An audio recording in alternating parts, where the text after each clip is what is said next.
Let me tell you about something that will fundamentally change how you understand reality itself. For decades, cosmologists have told us that the universe is infinite, or at least that it might be infinite, stretching endlessly in all directions, without boundary, without limit, without edge. This was the standard view, the textbook answer, the consensus of modern cosmology. That consensus is now being challenged, and the evidence is extraordinary. Recent observations and theoretical developments have converged on a stunning possibility. The universe may not be infinite at all. It may have a definite size, a measurable extent, and yes, an edge. Not an edge in the simple sense of a wall you could bump into, but an edge nonetheless, a boundary beyond which there is nothing, not empty space, not darkness, not vacuum, but literally nothing at all. We found the end. And what we've discovered changes everything we thought we knew about the cosmos. Now, I want to be very careful here, because this is a topic where precision matters enormously. When I say edge, I don't mean what you might initially imagine. I'm not talking about a fence at the end of the universe with a sign that says, "No trespassing." The edge of the universe, if it exists, is something far stranger and more profound.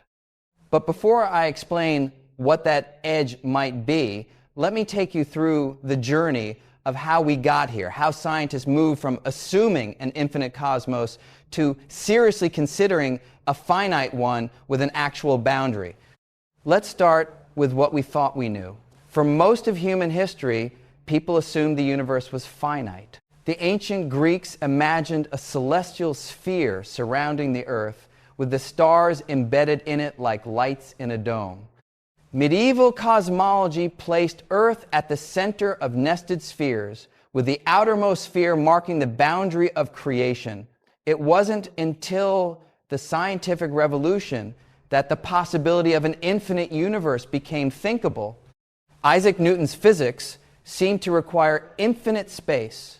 If space were finite, gravity would pull all matter toward the center, and the universe would collapse. An infinite universe, with matter spread throughout, could remain stable. But Newton's reasoning contained a flaw. Even in an infinite universe, uniformly filled with matter, gravity would still cause problems. Every point would be pulled equally in all directions, which sounds stable but is actually unstable to the slightest perturbation. Newton knew this, and it troubled him, but he had no solution. Einstein's general relativity changed everything. In Einstein's theory, space itself can curve, stretch, and bend.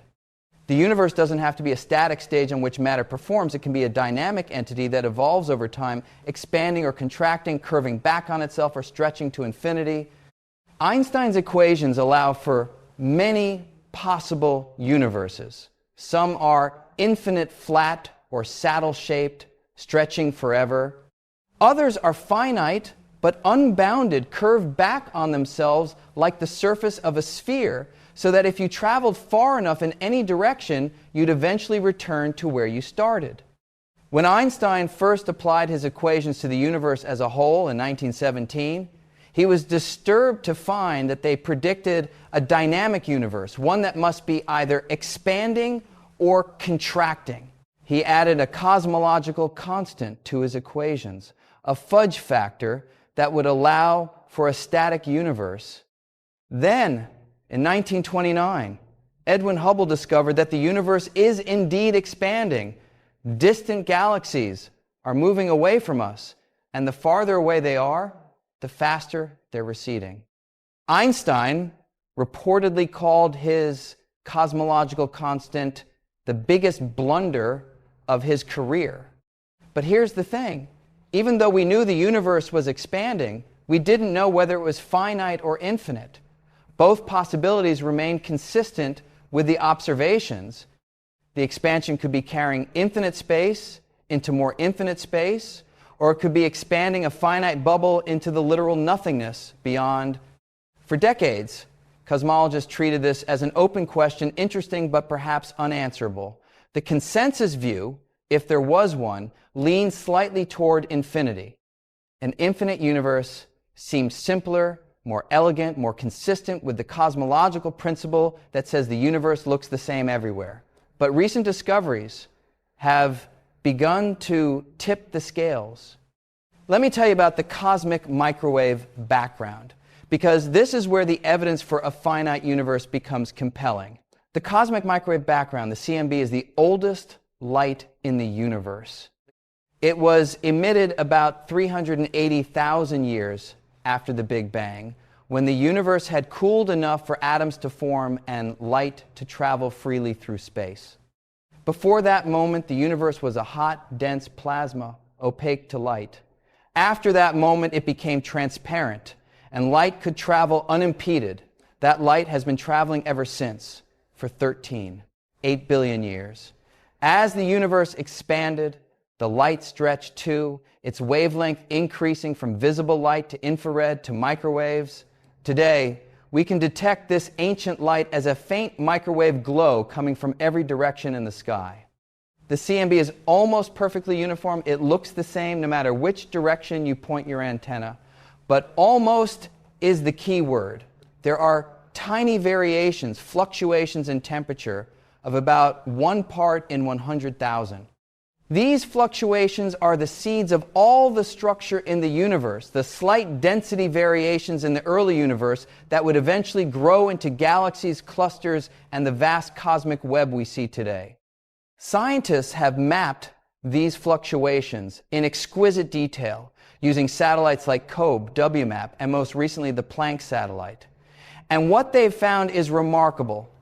The fluctuations in the CMB can be decomposed into different scales. Think of them like sound waves of different frequencies. Just as a musical chord can be broken down into individual notes, the pattern of temperature variations in the CMB can be broken down into contributions from different angular scales. When you do this analysis, you find something called the power spectrum of the CMB, a graph showing how much of the variation comes from each scale. And this power spectrum has a very specific shape with peaks and troughs that correspond to physical processes in the early universe. Here's where it gets interesting. In an infinite universe, you'd expect fluctuations on all scales, including very large scales. The biggest waves would be the longest, stretching across the entire observable universe and beyond. But in a finite universe, there's a maximum scale. You can't have a wave bigger than the universe itself. It's like the difference between an infinite ocean, which can have waves of any size, and a finite swimming pool, which can only have waves smaller than the pool. And what do we see in the CMB? A suspicious lack of large-scale fluctuations. This was first noticed in the WMAP data and has been confirmed by Planck with even greater precision. The largest scale fluctuations in the CMB are significantly weaker than what standard cosmological models predict for an infinite universe. This discrepancy is known as the Lowell anomaly, or the lack of large angle correlations. At first, scientists assumed this was just statistical noise. Maybe we happen to live in a slightly unusual part of an infinite universe.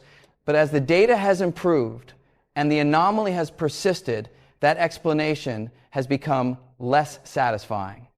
A simpler explanation is that the universe is finite.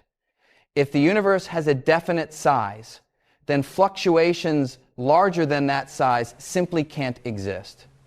The lack of large-scale fluctuations in the CMB could be direct evidence that we're seeing the imprint of the universe's edge. But wait, it gets more interesting. Let me tell you about the topology of the universe, because this is where the concept of an edge becomes both strange and precise. When we ask whether the universe is finite or infinite, we're really asking about its topology, its global shape, how it connects to itself, what happens if you travel far enough in any direction. There are several possibilities for a finite universe that don't involve a traditional edge. The simplest is a three-dimensional sphere, the analog of a two-dimensional spherical surface, but in one higher dimension. On a sphere, you can travel forever without hitting an edge, but if you travel in a straight line long enough, you'll return to your starting point. A three-dimensional spherical universe would work the same way. Finite volume, no edge, but closed on itself. Another possibility is a torus, a three-dimensional analog of a donut shape. In a toroidal universe, traveling far enough in certain directions would bring you back to where you started, but via a different route than in a sphere. Even more exotic topologies are possible shapes with names like the Poincaré dodecahedral space, the Picard horn, or the Seifert-Weber space. Each has different mathematical properties, and each would leave distinctive signatures in the CMB. Here's the remarkable thing. We can test these possibilities. Each topology predicts a specific pattern of correlations in the CMB. If the universe is finite and has one of these topologies, we should see repeated patterns, places in the sky where the CMB looks the same because they're actually the same place, connected through the universe's wraparound structure. Scientists have searched for these patterns, and they've found tantalizing hints. In 2003, a team led by Jean-Pierre Luminet analyzed the WMAP data and found that it was consistent with a Poincaré dodecahedral space, a specific topology where the universe has the shape of a dodecahedron, a 12-sided solid with opposite faces identified. This would give the universe a finite size, about 30 billion light years across. The analysis was controversial, and subsequent studies have not definitively confirmed it, but neither have they ruled it out. The data remains consistent with a finite universe, and some researchers argue that a finite topology provides a better fit to the observed CMB anomalies than an infinite universe.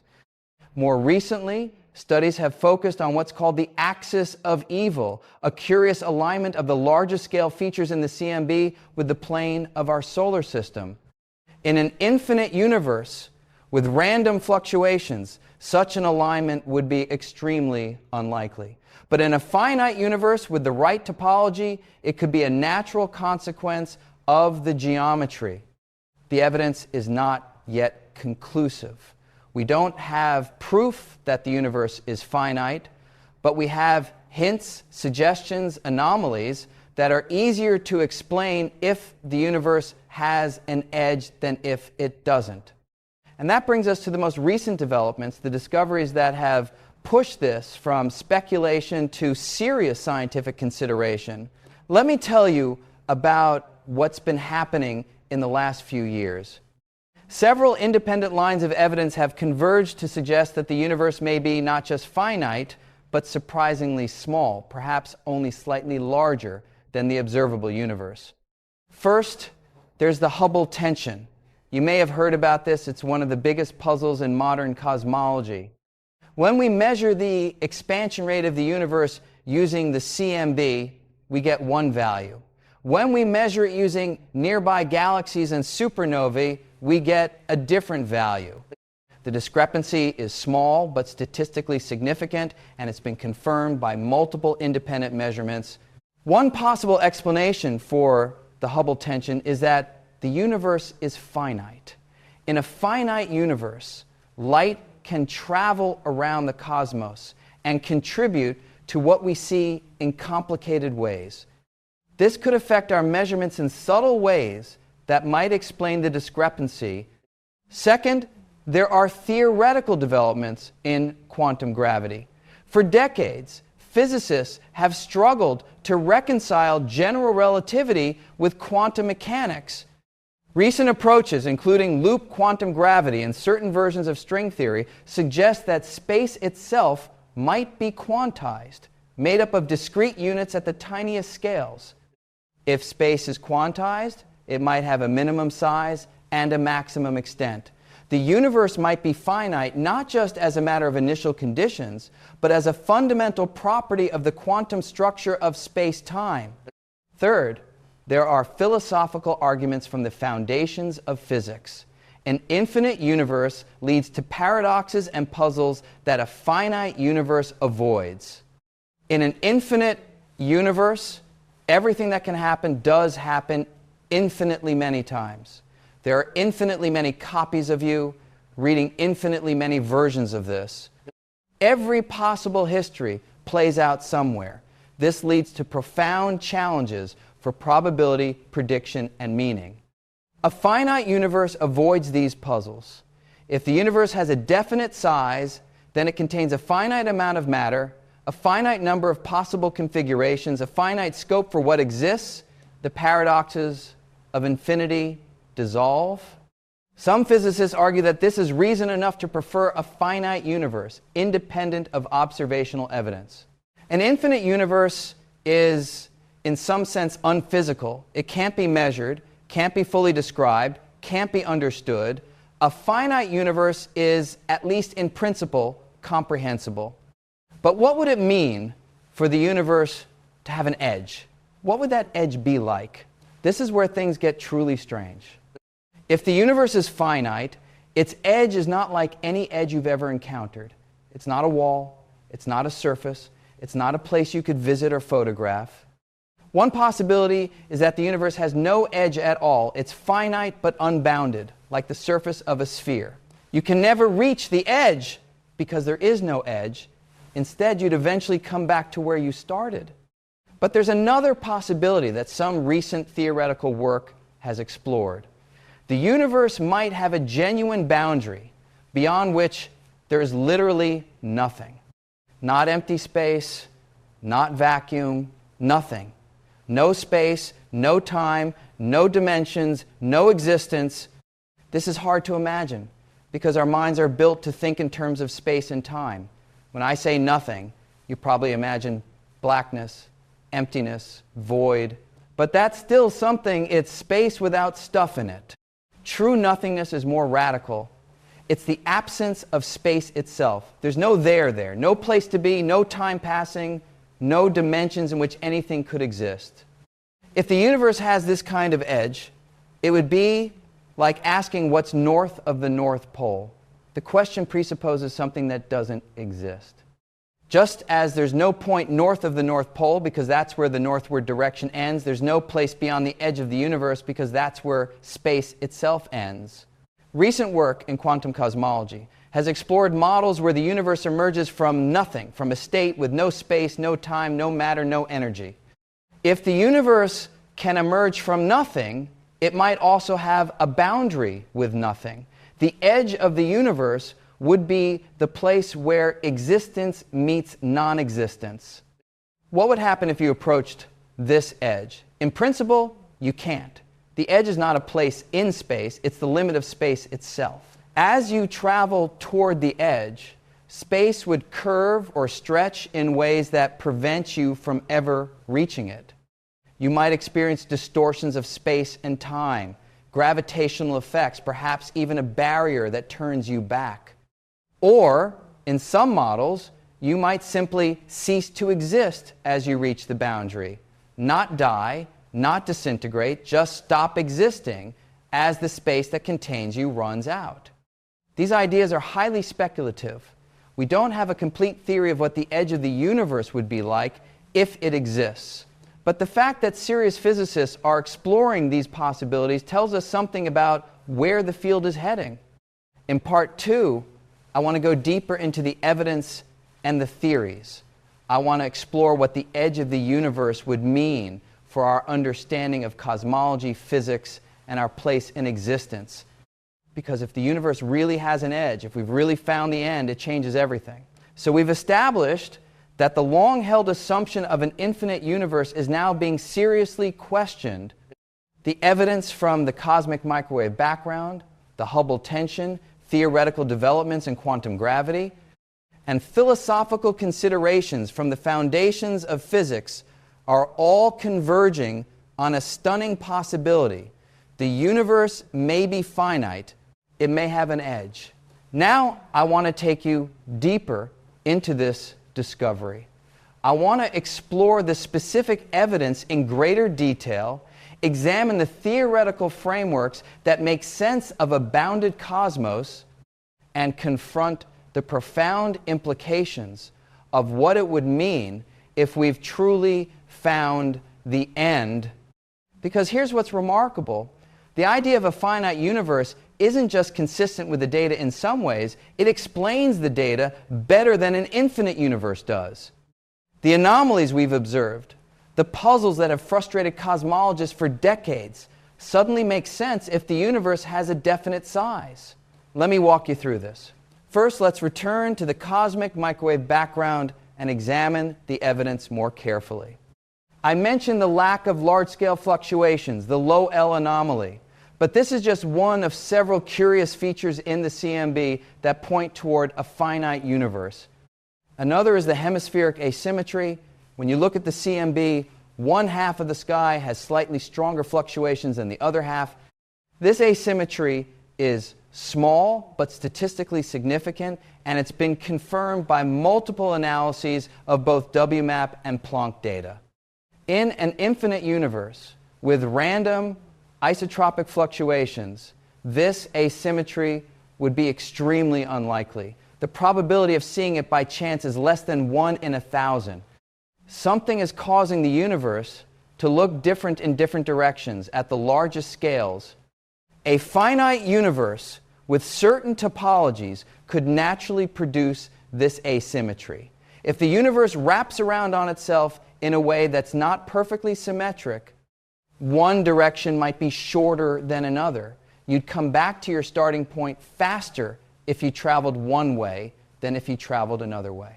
This geometric asymmetry could show up as a hemispheric asymmetry in the CMB. Then there's the cold spot. In the southern sky, there's a region of the CMB that's anomalously cold, about 70 microkelvin, colder than the average, and much larger than typical fluctuations. This cold spot has been confirmed by multiple observations and is not an instrumental artifact. What could cause such a large, cold region? One possibility is a supervoid, a region of space with unusually low density, which would cool the CMB photons as they pass through via the integrated Sachs-Wolf effect. But surveys have found only a modest void in that direction, not large enough to fully explain the cold spot. Another possibility, intriguingly, is that the cold spot is a signature of the universe's topology. In certain finite geometries, you'd expect to see cold or hot spots at specific locations in the CMB, corresponding to places where the wraparound structure of space creates unusual effects. The cold spot could be one such signature. There's also the alignment of the quadrupole and octopole, the largest scale features in the CMB. These features are aligned with each other and with the plane of our solar system to a degree that would be extremely unlikely by chance. This is what's called the axis of evil, and it's one of the most puzzling anomalies in cosmology. In an infinite universe, there's no reason for these features to be aligned. They should point in random directions. But in a finite universe, the geometry of space itself could impose alignments. The direction in which the universe is smallest, if it's not the same in all directions, could show up as a preferred axis in the CMB. All of these anomalies, the low L power deficit, the hemispheric asymmetry, the cold spot, the axis of evil, are consistent with a finite universe of a specific topology. They're the fingerprints of the edge. Now let me tell you about the theoretical frameworks that are being developed to make sense of these observations. One of the most active areas of research is called cosmic topology. This is the study of the global shape of the universe, not just its local geometry, whether it's flat, curved, or hyperbolic, but its overall structure, how it connects to itself, whether it's finite or infinite, what paths are possible through it. Mathematicians have classified all the possible topologies for a three-dimensional space. If the universe is flat, which observations strongly suggest, then there are 18 possible finite topologies. These include the three torus, where the universe wraps around in all three directions, like a video game where you exit the right side of the screen and enter on the left. The Klein bottle, a non-orientable surface where left and right can be swapped in various more complex shapes. Each topology leaves specific signatures in the CMB. Some create circles in the sky, pairs of circles, where the CMB pattern is identical because they're actually the same location in space, seen from different directions. Others create specific patterns of correlations at large angles. Others affect the power spectrum in predictable ways. Scientists have been searching for these signatures with increasingly sophisticated techniques. The results are tantalizing, but not yet definitive. Some analyses find evidence for finite topologies, others find results consistent with infinity. The data is at the edge of what current observations can resolve. But here's what's exciting. The next generation of observations may settle the question. The Simons Observatory, currently under construction in Chile, will map the CMB with unprecedented precision. The proposed CMB S4 experiment will go even further. The European Space Agency's Euclid satellite and NASA's Nancy Grace Roman Space Telescope will map the three-dimensional distribution of matter in the universe to enormous distances, providing additional constraints on cosmic topology. Within the next decade, we may have definitive evidence for whether the universe is finite or infinite. We may know for certain whether we found the end. Now let me turn to the theoretical side, the frameworks from fundamental physics that are shaping how we think about a bounded cosmos. One of the most significant developments comes from quantum cosmology, the attempt to apply quantum mechanics to the universe as a whole. In standard cosmology, the universe is described by Einstein's equations of general relativity. These are classical equations, treating space and time as smooth, continuous entities. But we know that at the smallest scales, quantum effects become important. A complete theory of the universe should incorporate quantum mechanics. The problem is that we don't have a complete theory of quantum gravity. We have approaches string theory, loop quantum gravity, causal set theory, but no final answer. Still, these approaches have yielded insights into what a quantum universe might be like.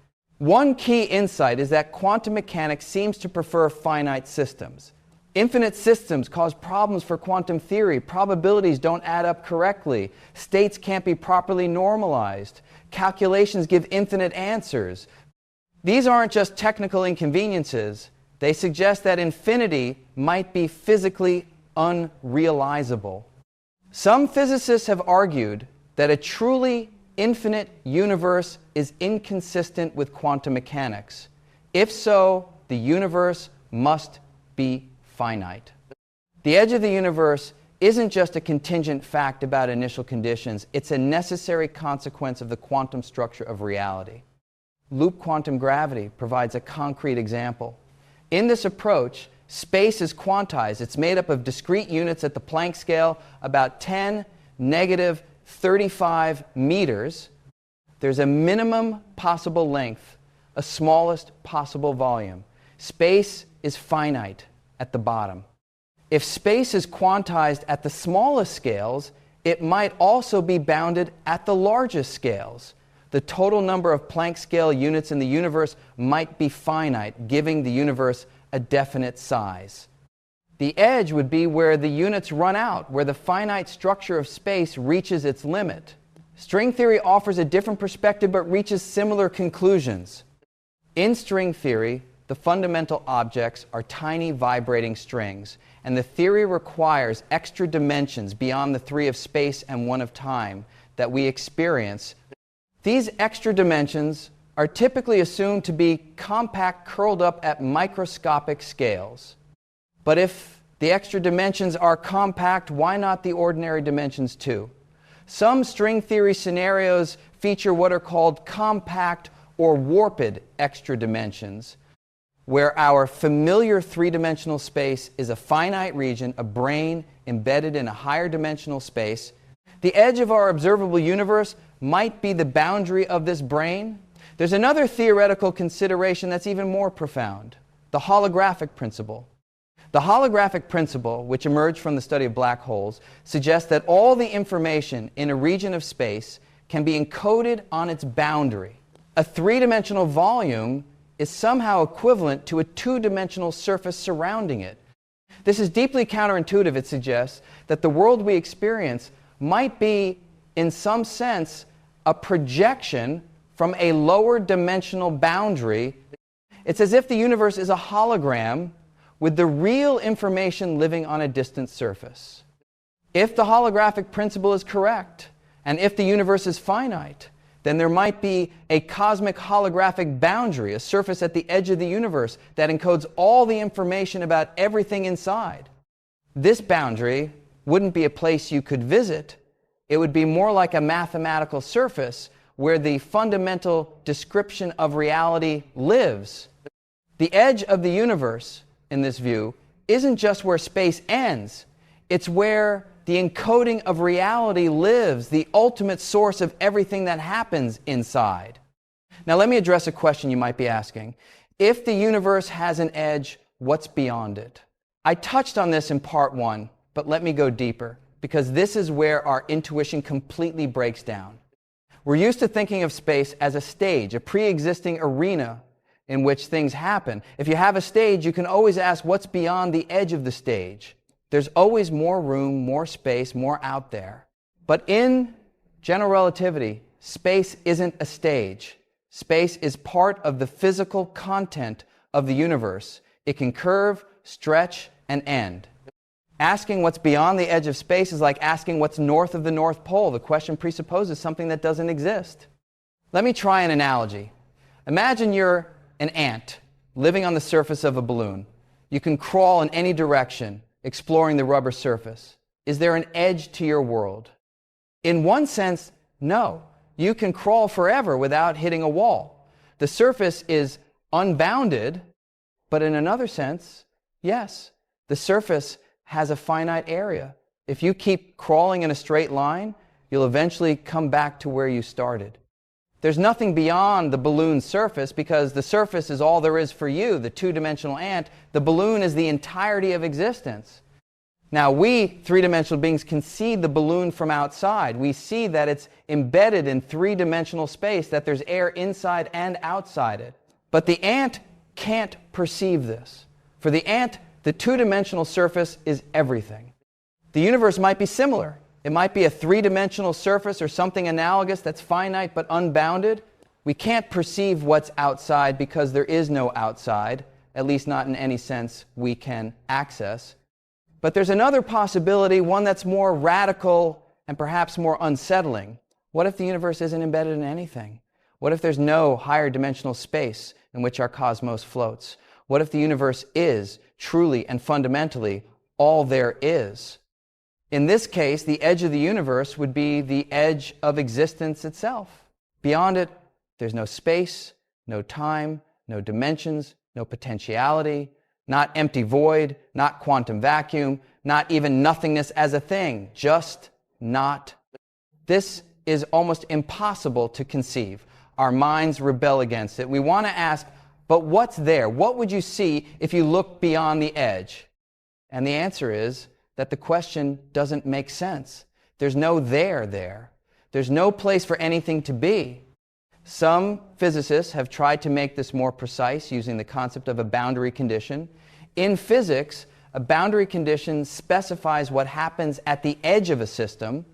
For the universe, the boundary condition would specify what happens at the edge of space and time. One famous proposal is the Hartle-Hawking no-boundary proposal. In this model, the universe has no boundary. In a certain mathematical sense, time becomes imaginary. In the mathematical sense, near the Big Bang, smoothing out the singularity. But the universe is still finite, still has a definite extent, still has something like an edge in the sense I've been discussing. The Hartle-Hawking model shows that you can have a coherent mathematical description of a finite universe without a traditional boundary, a universe that's complete in itself, not embedded in anything larger, not requiring anything beyond it to make sense. This is perhaps the deepest answer to the question, what's beyond the edge? The edge is where the mathematical description of reality comes to its natural conclusion. There's nothing beyond, because nothing beyond is needed. The universe is self-sufficient, self-contained, complete. Now let me discuss what this discovery, if it holds up, means for our understanding of cosmology. For decades, the standard cosmological model has been the LCDM model, lambda cold dark matter. This model describes a universe that's spatially flat, dominated by dark energy and dark matter, and consistent with either finite or infinite extent. If the universe is finite, the LCDM model will need to be extended, will need to specify the topology, the global shape of space, will need to understand how the finite size affects observations, calculations, and predictions. This isn't just a technical adjustment, it's a fundamental change in how we think about cosmology. In an infinite universe, we can never see the whole picture. The observable universe, the region from which light has had time to reach us, is finite, but it's just a tiny patch of an infinite whole. We're like ants on an infinite plane, able to see only a small circle around us. In a finite universe, we might be able to see the whole thing. If the universe is only slightly larger than the observable universe, which some analyses suggest, then we're seeing almost all there is. We're not ants on an infinite plane. We're ants in a finite room, able to perceive most of our cosmic home. This would be remarkable. For the first time in history, we might be able to make a complete map of existence. We might be able to count all the galaxies, measure all the matter, describe all of space. The universe would be comprehensible in a way that an infinite universe never could be. There are also implications for the ultimate fate of the universe. In an infinite universe dominated by dark energy, the expansion accelerates forever. Galaxies recede beyond our horizon. The cosmic background radiation fades to undetectability, and the universe approaches an eternal, cold, empty state. In a finite universe, the story might be different. The topology of space could affect how dark energy behaves. The boundary conditions at the edge could influence the long-term evolution. Some finite cosmologies even allow for cyclic behavior, expansion followed by contraction, then expansion again in an eternal rhythm. We don't yet know which scenario is correct, but the discovery of a cosmic edge would open up new possibilities for the far future of the cosmos. Let me also talk about the implications for the multiverse. In recent decades, the multiverse hypothesis has become popular among some cosmologists. The idea is that our universe is just one of infinitely many universes, each with different properties, different laws, different initial conditions. Some of these universes might support life, most wouldn't. We exist in one of the rare life-supporting universes because, well, we couldn't exist anywhere else. The multiverse is controversial. It's not clear whether it's testable science or untestable speculation. But it's been motivated in part by the apparent fine-tuning of our universe, the fact that the laws of physics seem precisely adjusted to allow for complexity, life, and consciousness. If the universe is finite, the multiverse hypothesis becomes both more and less plausible. More plausible because a finite universe raises the question of why it has the particular size and topology it does. What set the initial conditions? What determined the boundary? A multiverse of many different finite universes, each with different properties, could explain why ours has the specific characteristics we observe. Less plausible because a finite universe is, in some sense, more natural than an infinite one. The puzzles and paradoxes of infinity, which the multiverse shares, don't arise A finite universe can be explained by a finite theory without invoking infinite ensembles of unobservable realms. The discovery of a cosmic edge wouldn't prove or disprove the multiverse, but it would change the terms of the debate, shifting the focus from is the universe infinite to why does the universe have this particular finite form? Finally, let me discuss what this means for us, for our sense of our place in the cosmos. For centuries, science has been pushing us toward a view of cosmic insignificance. The Earth is not the center of the solar system. The Sun is not the center of the galaxy. The Milky Way is not special among galaxies. In an infinite universe, we're not just small, we're infinitely small, lost in an endless expanse that doesn't care about us. A finite universe changes this picture, subtly but importantly. In a finite universe, we're not infinitely small. We occupy a definite fraction of the cosmos, tiny, yes, but not infinitesimally so. The universe has a size, and we have a size, and the ratio between them is a finite number. In a finite universe, we might be able to see the whole of reality, not just a small patch, but everything there is. This is a kind of cosmic comprehensibility that an infinite universe doesn't offer. And in a finite universe, our situation is not replicated infinitely many times. There aren't infinitely many copies of you reading infinitely many versions of this. You're unique, perhaps the only being with your exact experiences anywhere in existence. This doesn't make us cosmically important in any objective sense. The universe doesn't care about us any more in a finite cosmos than in an infinite one. But it does change the story we tell about ourselves. We're not lost in infinity. We're inhabitants of a bounded realm, able to comprehend our situation, aware of our finitude and the finitude of everything around us. There's something almost comforting about this. An infinite universe is overwhelming, too big to grasp, too endless to contemplate. A finite universe is still vast, still humbling, still far beyond our power to fully explore, but it's bounded, it's comprehensible, it's a home, not a void. In part 3, I want to explore the philosophical and existential implications of this discovery even further. I want to ask what it means for questions of meaning, purpose, and human significance that the universe has an edge.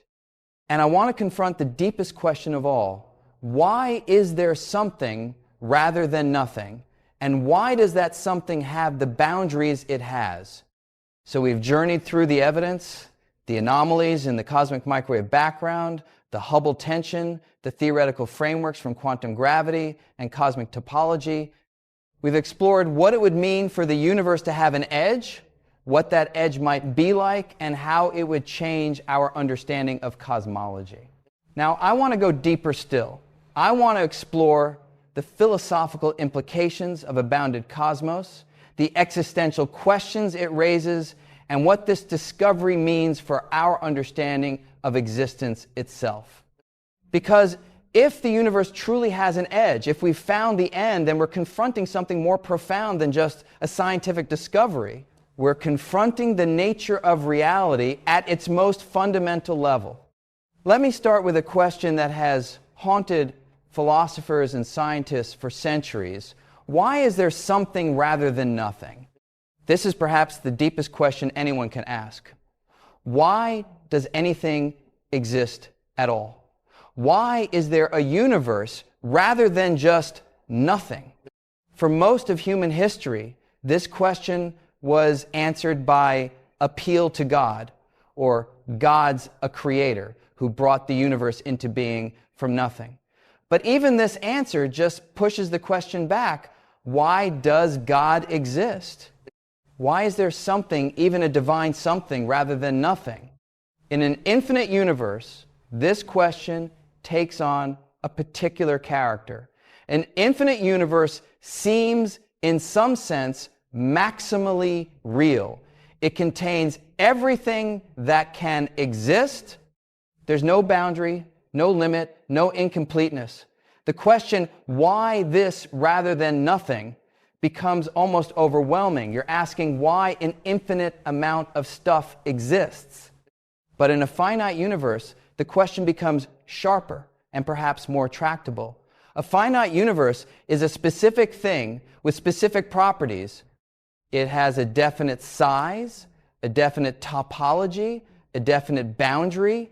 You can ask not just why something rather than nothing, but why this particular something? Why this size? Why this shape? Why these boundary conditions? This might seem like it makes the problem harder. Now you have more questions to answer. But it also opens up the possibility of answers that an infinite universe forecloses. Consider, in some theories, the universe might have its specific finite properties because those properties are the only ones that are self-consistent. Just as a mathematical proof has a definite structure, not arbitrarily chosen, but determined by the logic of mathematics, the universe might have its definite structure, not arbitrarily, but determined by some deeper logic of existence. This is speculative, of course. We don't have a theory that derives the specific properties of our universe from first principles. But the fact that the universe is finite, if it is, suggests that such a theory might be possible.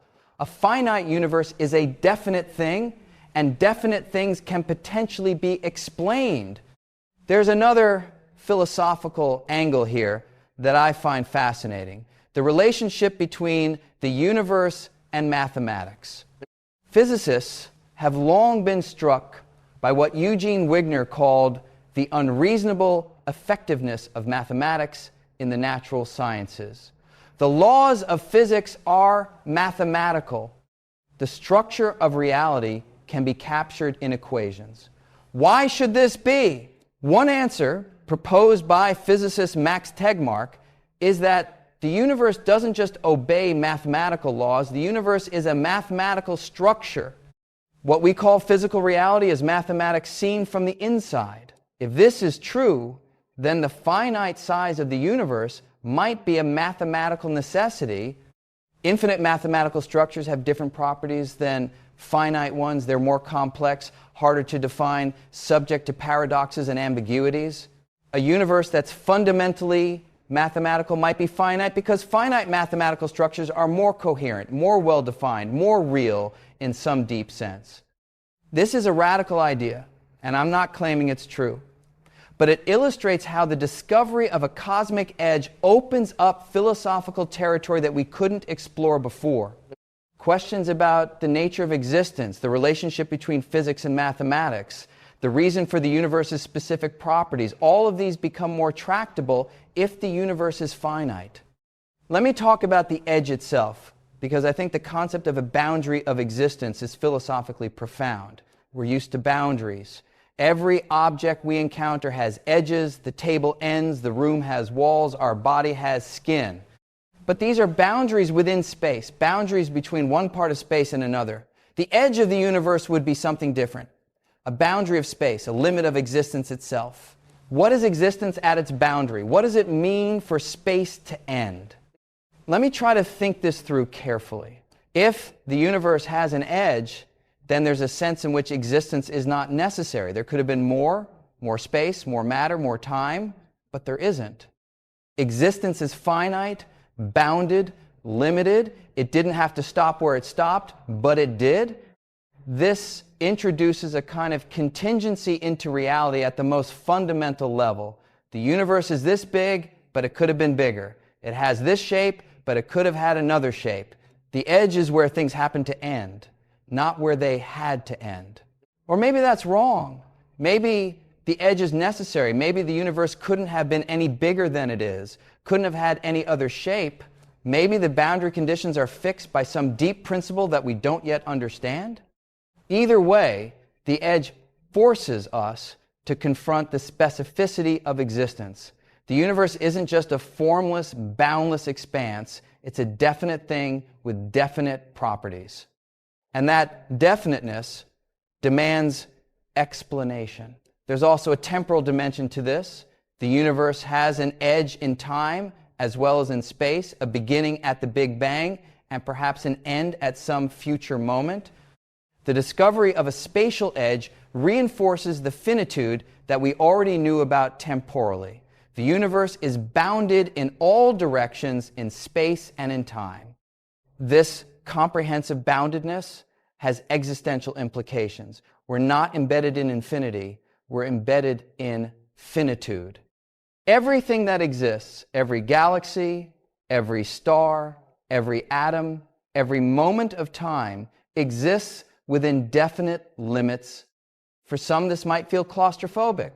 Where is there room to grow, to explore, to transcend? If the universe has an edge, then there's nowhere beyond it. We're contained, limited, trapped. But I think there's another way to see it. Finitude is what makes things real. An infinite quantity is in some sense abstract. You can never grasp it, never complete it, never fully experience it. A finite quantity is concrete. It can be measured, comprehended, related to. The edge of the universe is what makes the universe a thing rather than an abstraction. By being bounded, the cosmos becomes real in a way that an infinite cosmos never could be. Let me explore what this discovery means for our understanding of space itself. We tend to think of space as something fundamental, the arena in which everything else exists. Matter occupies space. Events happen at locations in space. Space is the background, the stage, the container. But modern physics has steadily eroded this view. In general relativity, space is dynamic. It curves, expands, and evolves. Space is not a passive background, but an active participant in the physical world. Mass tells space how to curve. Curved space tells mass how to move. If the universe has an edge, this view is taken even further. Space isn't just dynamic, it's limited. It doesn't extend forever in all directions. It has a boundary beyond which there is no space at all. This challenges our intuitions at a deep level. We're used to thinking that wherever we are, there's always more space in every direction. You can always take another step, travel another mile, reach another star. The idea that space simply stops, that there's a point beyond which there is no beyond, is almost inconceivable. But perhaps this inconceivability reflects the limitations of our minds rather than the nature of reality. We evolved to navigate a finite environment, the African savanna, not the cosmos. Our intuitions about space were shaped by that environment and may not apply at cosmic scales. The edge of the universe might be a place where our intuitions fail, where we have to rely on mathematics rather than imagination, where the truth is stranger than anything we can visualize. And yet, even if we can't visualize it, we can think about it. We can develop mathematical models of a bounded cosmos. We can derive predictions from those models. We can test those predictions against observations. Science allows us to extend our understanding beyond our intuitions, to grasp truths that our intuitions would never suggest. The discovery of the universe's edge is a triumph of this method. By careful observation and rigorous theory, we've learned something about reality that we could never have imagined, that space itself is finite, that existence has a boundary, that we've found the end. Now let me turn to a question that I think is crucial. What does this discovery mean for the question of whether we're alone? The possibility of extraterrestrial life has fascinated humans for centuries. Are there other beings in the cosmos? Are we the only intelligence in an unimaginably vast universe? In an infinite universe, the probability of extraterrestrial life seems almost certain. If there are infinitely many planets, and if life can arise from non-life through natural processes, then life should exist in infinitely many places. The question isn't whether alien life exists, but how far away it is. But in a finite universe, the calculus changes. There's a definite number of planets, a definite number of opportunities for life to arise. It's possible, though, perhaps still unlikely, that life arose only once, only here. This might seem to diminish the probability of extraterrestrial life, but actually the situation is more nuanced. If the universe is only slightly larger than the observable universe, which some analyses suggest, then we're seeing almost all the places where life could exist. The fact that we haven't detected extraterrestrial intelligence despite searching for decades might actually be evidence that we're alone, or nearly so. This is the Fermi paradox applied to a finite cosmos. In an infinite universe, the Fermi paradox is puzzling, but perhaps not devastating. Maybe intelligent civilizations are rare, but still exist somewhere in the infinite expanse. In a finite universe, the paradox is sharper. If there are alien civilizations, they should be somewhere in the finite volume we can observe. The fact that we don't see them might mean they don't exist. I want to be careful here. The absence of evidence is not strong evidence of absence. There are many reasons why we might not have detected alien signals, even if alien civilizations exist. But a finite universe does make the question more tractable. If the universe has a definite size, then the number of possible sites for life is definite, and we can in principle survey them all. This has implications for how we should think about our cosmic significance. In an infinite universe, human civilization is cosmically insignificant, one among potentially infinitely many, lost in an endless expanse. In a finite universe, we might be one among a finite number still, probably not unique, but not infinitely replicated either.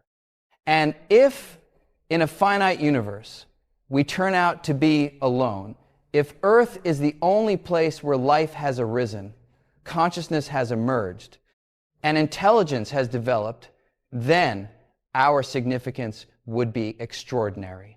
We would be it. The only witnesses to the cosmos, the only minds in all of existence. I don't think this is likely. The universe is vast, even if finite, and the conditions for life seem to be relatively common. But the possibility is there in a way that it isn't in an infinite cosmos. A finite universe is a cosmos where our uniqueness is at least conceivable. Let me explore another dimension of this discovery, what it means for our understanding of time. Just as the universe might have an edge in space, it has edges in time, a beginning at the Big Bang and possibly an end in the far future. The discovery of a spatial edge reinforces our understanding of the universe as a temporally bounded entity. But there's a deeper connection between space and time that relativity has revealed. In Einstein's universe, space and time are not separate things, but aspects of a unified entity called space-time.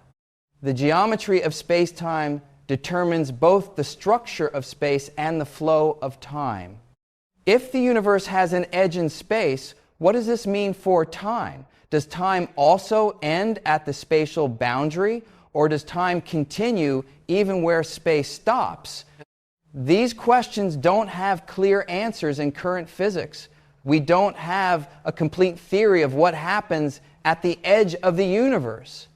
But we can speculate based on what we know. One possibility is that space and time are intimately connected even at the boundary. Just as time begins at the Big Bang, where both time and space emerge from whatever came before, time might also be affected by the spatial edge. Near the boundary of space, time might slow down, distort, or even come to a stop. This would make the edge of the universe not just a spatial limit, but a temporal one as well. Approaching the edge, you'd experience time differently. At the edge itself, time might not exist at all, just as space doesn't exist beyond it. Another possibility is that time continues independently of space. The edge of the universe would be like a wall in an otherwise normal space-time. Space stops, but time keeps flowing. You could stand at the edge and watch time pass. Even though there's nowhere beyond to go, both of these scenarios have strange implications. The first suggests that the edge of space is also an edge of experience. You can't meaningfully exist at or beyond the boundary because there's no time there in which to exist. The second suggests that the boundary is more like an ordinary limit. You can get close to it, observe it, perhaps even touch it, all while time continues normally. Current physics doesn't tell us which scenario is correct, but the question itself is profound. What is the relationship between space and time at the ultimate boundary of existence? This is the kind of question that the discovery of a cosmic edge makes meaningful and perhaps answerable. Now let me discuss something that I think is philosophically crucial. What the edge of the universe tells us about the nature of existence itself. Throughout this discussion, I've been treating existence as something that needs explanation. Why does anything exist? Why does the universe have the properties it has? Why is there an edge where there is, rather than somewhere else? But there's another way to think about this. Maybe existence doesn't need explanation. Maybe existence is the default state and nothingness is what would need explanation. This idea has ancient roots. Parmenides, the pre-Socratic philosopher, argued that non-being is inconceivable. You can't think about what doesn't exist because there's nothing to think about. Therefore, he concluded, non-being is impossible and existence is necessary.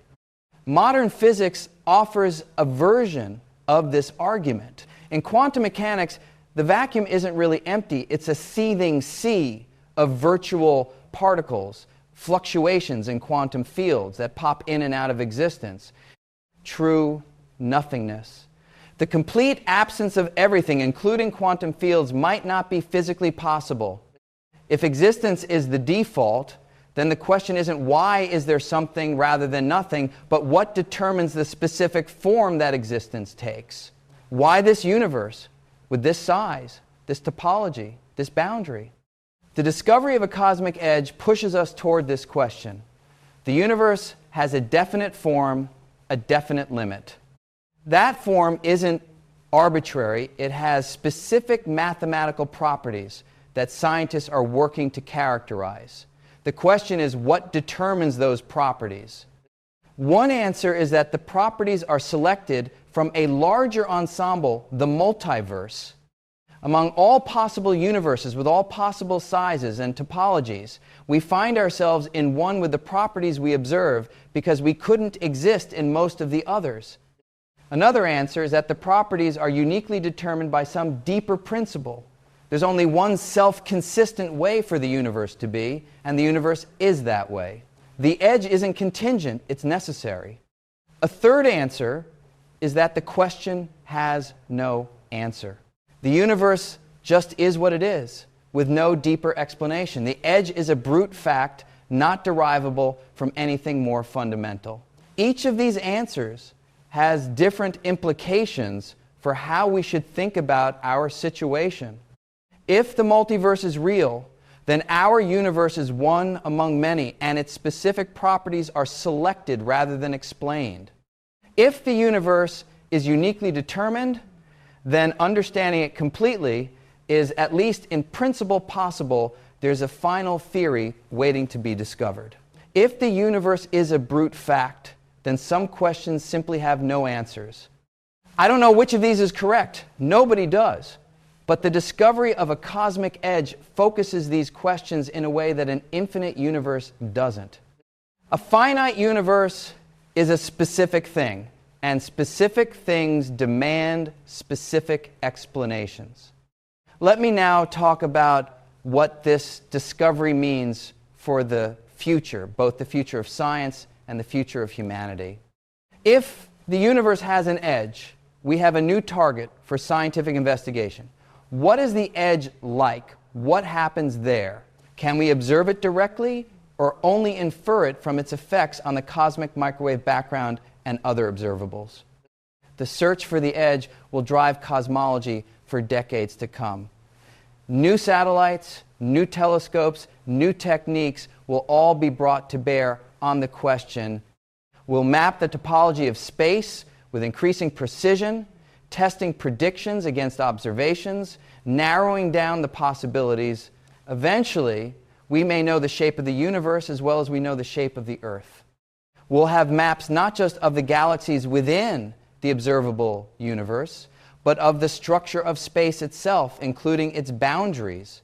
This is an extraordinary prospect. For most of human history, we couldn't even conceive of mapping the cosmos. Now we're on the verge of not just mapping it, but understanding its global structure, its overall shape, its limits, its edge. But what about the edge itself? Could we ever reach it? Let me be honest, almost certainly not. Even if the universe is only slightly larger than the observable universe, slightly larger still means billions of light years. The edge would be fantastically distant, far beyond anything we could reach with any conceivable technology. And even if we could travel that far, we might not be able to reach the edge. In many models of a finite universe, the edge isn't a place you can travel to. The geometry of space might curve in ways that keep you from ever getting there. You might travel forever and never reach the boundary, even though the boundary exists. This is counterintuitive, but it's how curved space works. On a sphere, you can walk forever without reaching an edge, even though the sphere has a finite surface area. A finite universe might work similarly, boundless but bounded, traversable but not completable. So we may never reach the edge of the universe. We may never see it, touch it, photograph it. It will remain forever at the limit of our knowledge, something we infer rather than observe, something we calculate rather than experience. But there's something profound about knowing it's there. Even if we can't reach the edge, knowing that it exists changes our understanding of where we are. We're not lost in infinity. We're somewhere, a specific somewhere, in a cosmos with a definite shape and a definite limit. This knowledge is itself a kind of reaching the edge, not physically, but intellectually. We've extended our minds to the boundary of existence, even if our bodies can never follow.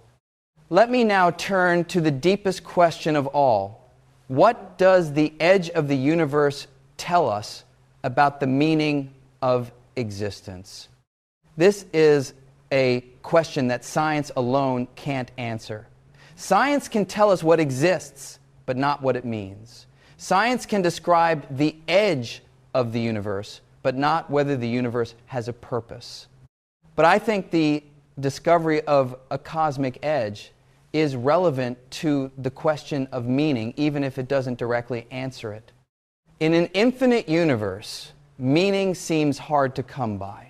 What significance can any finite thing have in an infinite context? Whatever you do, whatever you achieve, it's infinitely small compared to the infinite whole.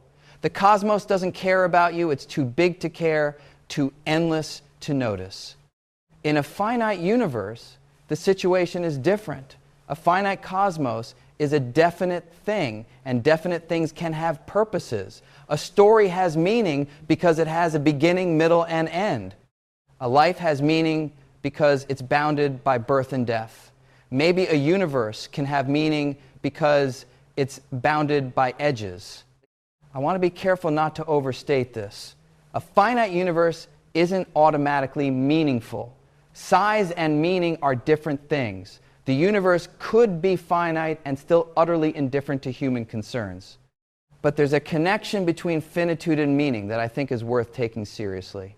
Meaning arises from structure, and structure requires boundaries.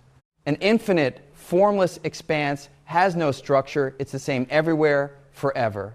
A finite, bounded cosmos has structure, it has a shape, a form, a definite character. That structure can potentially ground meaning. Think of it this way. A story set in an infinite time with infinite characters doing infinite things would be meaningless, nothing would have consequences, nothing would be at stake, nothing would matter. A story set in a finite time with finite characters doing finite things can be meaningful, choices have consequences, actions have stakes, events matter. The universe, if it has an edge, is more like the second kind of story than the first. It's bounded, structured, definite. The question is whether that structure can ground meaning. I think it can, in at least one sense.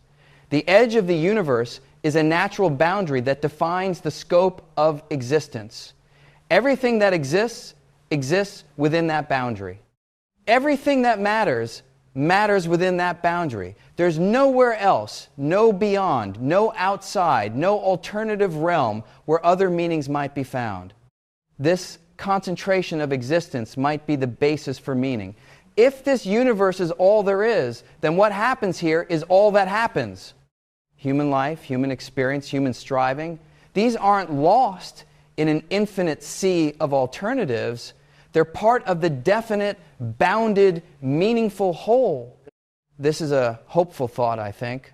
The edge of the universe, far from making our existence seem more meaningless, might actually make it more meaningful. By bounding existence, the edge gives existence a shape. And shapes can be meaningful in ways that shapeless infinities cannot. Let me explore one more philosophical dimension of this discovery. What it tells us about the relationship between mind and cosmos. For most of human history, the cosmos was thought to be made for us. The earth was the center of the universe. The stars were lights hung in the sky for our benefit, and the whole arrangement was designed by a deity with human beings in mind. Modern science has steadily dismantled this view. The Earth is not the center. It's a small planet orbiting an ordinary star in an ordinary galaxy among billions of galaxies. The universe was not made for us. It's vast, old, and almost entirely hostile to life. We're not the purpose of creation. We're accidental byproducts of cosmic evolution.